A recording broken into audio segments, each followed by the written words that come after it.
So we're coming to the end of the first year of the Giant Minds podcast. It's been a really interesting journey. We've ended up somewhere we haven't really planned on starting, I guess. At the beginning of the year, we thought we'd really keep this quite tech focused, keep it all about sort of tech leadership challenges that people are facing.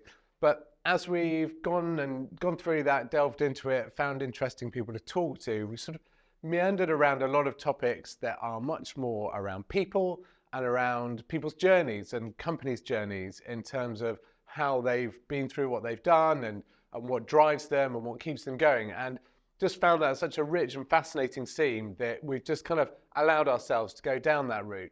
So we thought we'd spend this episode doing a little bit of a recap of the last year and the things that we've done. And I thought we'd start those off with some of the more interesting stories that we might not have thought about when we started this podcast, but we've been really fascinated by. So we've had Rob Law from Trunky doing the live podcast recording at Bristol Tech Festival. That's a fascinating story of endurance and grit, seeing through lots and lots of challenges to make Trunky a reality. We've spoken to Eleanor Thatcher from Thatcher's, which is such a fascinating story about a really long-standing multi-generational business that has timescales that most businesses can't even conceive of. We've had Justin Geldof from Newton on, who has talked about how the partnership that we have between Ghyston and Newton have evolved over the years and how we work really closely together to deliver really amazing technological solutions alongside their consultancy offering. And we've also spoken to Jess Spartan from EcoSurety and some of the amazing stuff that they're doing there around packaging and really interestingly around the data that sits around packaging. And that's a fascinating insight into the world of things that we don't necessarily appreciate that are all around our daily lives. So let's have a quick look back at those and then we'll have a look at some more. I'm sure everyone wants to know about that Dragon's Den experience. So do you want to tell us what got you there and how that felt to go through that sort of very public rebuttal, shall we say, is probably a nice way to put it. I think people can react to that very differently. So what was that whole experience like for you?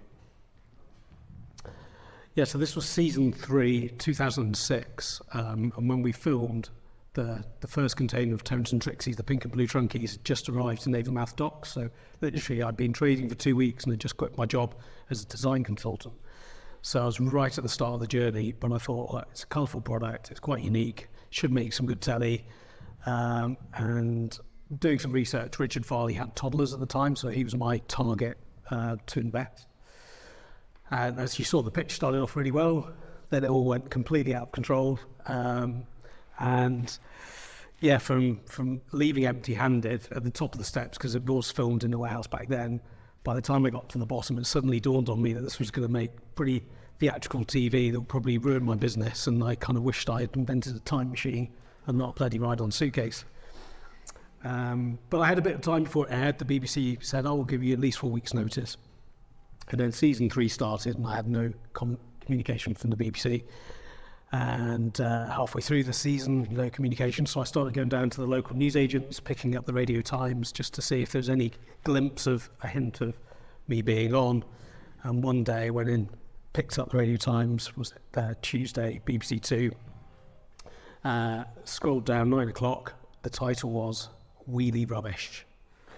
Got the first in the UK, I believe, fully automated warehouse. So that's connected to production lines. So our canning and kegging line is directly connected to our warehouse through a line management system, and then our warehouse is connected to our ERP. So orders come in, it goes to the warehouse, and the warehouse then brings them out, it's loaded to a lorry, and all the raw materials go in there as well, and all the finished products. So it's been a massive project. It's the biggest project we've ever done, but it's gone really well. It's quite astounding because like literally no human touches it until like literally the last point when it's put on a lorry, all the way from when it's being made. I think that's It's quite incredible. So when you go into an organisation, there's a million things that you can do. There's like you'll walk in to lots of organisations and immediately see so many different opportunities to do things. How do you work out as an organisation what the right things to do are? Yeah. Again, a really great question. We call it an assessment. Other people might call it a diagnostic, and that's let's just understand what's going on. And we do that through quite a few ways. Observation, we'll just sort of walk around, have a chat to people. If we're looking at a production line, we'll just sort of stand there for 4 or 5 hours and actually see what happens. If we're working with social carers, we'll sit in the car with them and follow them around and work with them for a couple of days just to understand how they work there. So sort of observation is a key part. Let's talk a little bit about the sustainability journey of a business which you kind of obviously help with. So I think let's assume that a company is going from never really thought about what their environmental impact is, and they're trying to get to the point of maybe they have like a net zero target or some sort of end goal that they're aiming at like that. How does that journey start? So the very first thing to do is to work out what the issue is and the size of the problem, and that will really vary between different types of company. Some companies will have to report by law to the government what their greenhouse gas emissions are. But if you don't have to, that is a good place to start to get a handle on what your emissions are. Those are broken out into what's called scope 1, 2, and 3 type emissions, so which vary depending on how directly you control. Scope 1 being the ones immediately under your control, yeah, and scope 3 further down the supply chain. Exactly. Yeah. So by applying that methodology and measuring it, you can start to see where the biggest impacts are within your business. And that will vary massively from whether you're a manufacturing business to if you're a people services business. So one of them, you'll probably be directly consuming a lot more energy, whereas in a services business, probably like the one that I work in and the one that you work in, your impacts are more likely to be on the supply chain, or more focused around your employees and the office space that you work in and the way that people travel to work. And so another big theme that has emerged is diversity and equity, diversity and inclusion is a broader theme.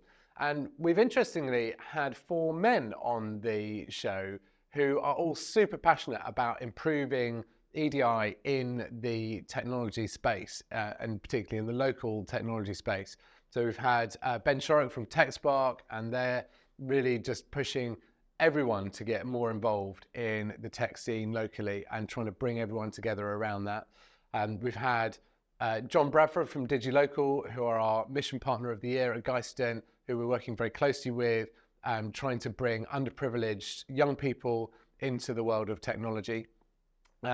We've had Nick Dean from Hayflow talking about how we can be more inclusive for women in the workplace, particularly around reproductive health.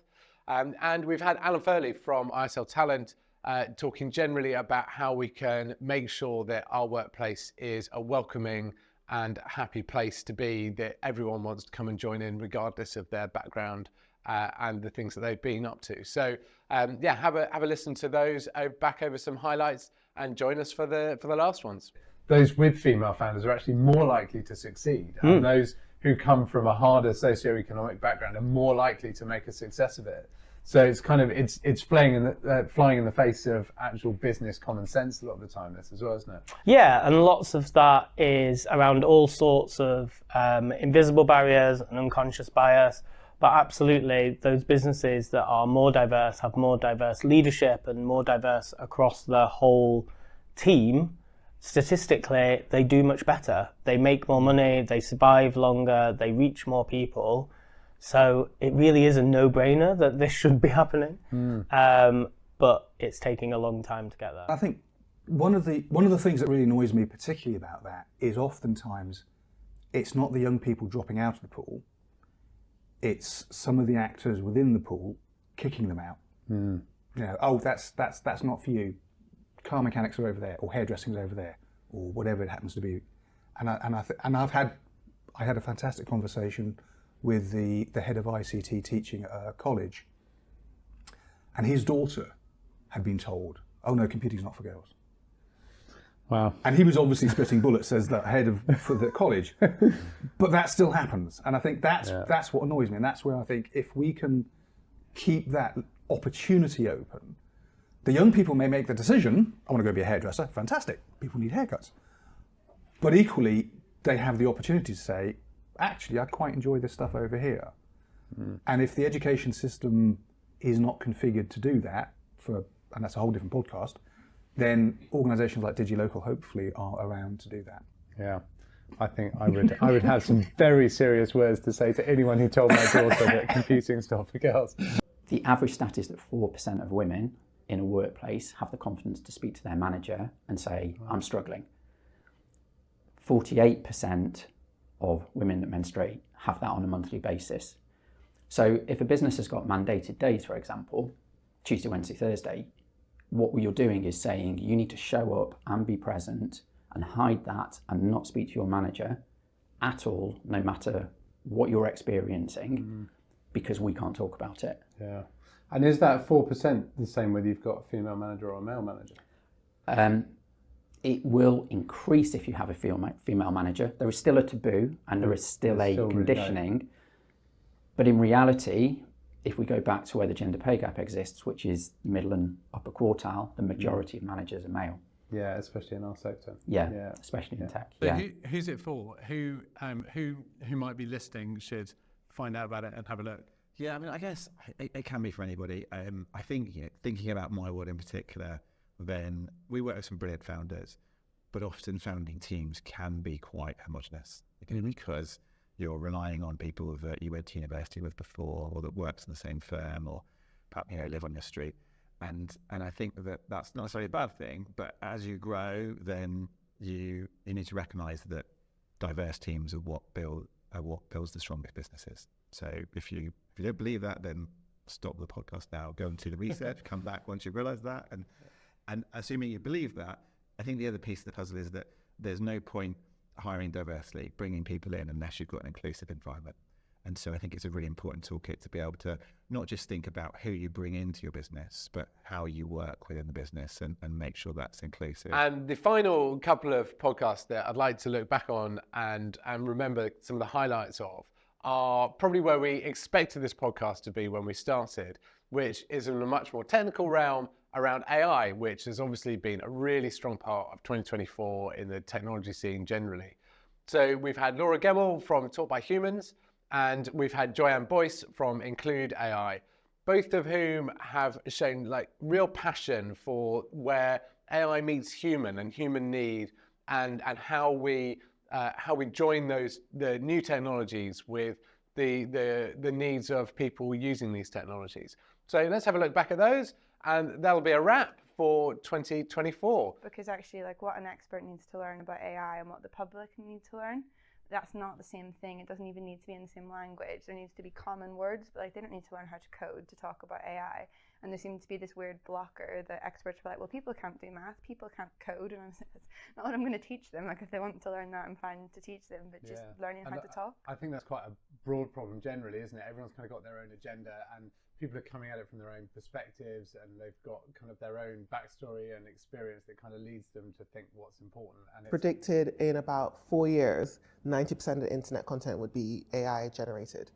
So that's pretty scary. Yeah, when we hit that point, it's going to be, okay, how far back are we going? Are we going where we're going to see campaigns and ads of women in the kitchen should belong in the kitchen kind of vibe?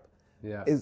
And we don't want that. We know what we did wrong as a society, and we want to do better, and we want to be innovative, but we need to know that these models are trained historically on all of this bad stuff. I use the analogy a lot in my work around a puppy, and how a puppy trained in someone else's house, you have no idea how it's been trained, if it's been taught to eat shoes or whatever, until you bring it into your own house and it does that.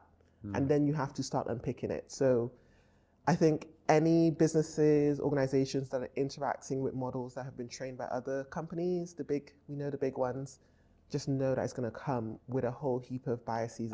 We really hope to see you again on the podcast in 2025. We've got loads of great things planned. And if you've got any suggestions for what you think you'd like to see on the podcast in 2025, please let us know. And we'd really like to make this for you and deliver the things that you want to see.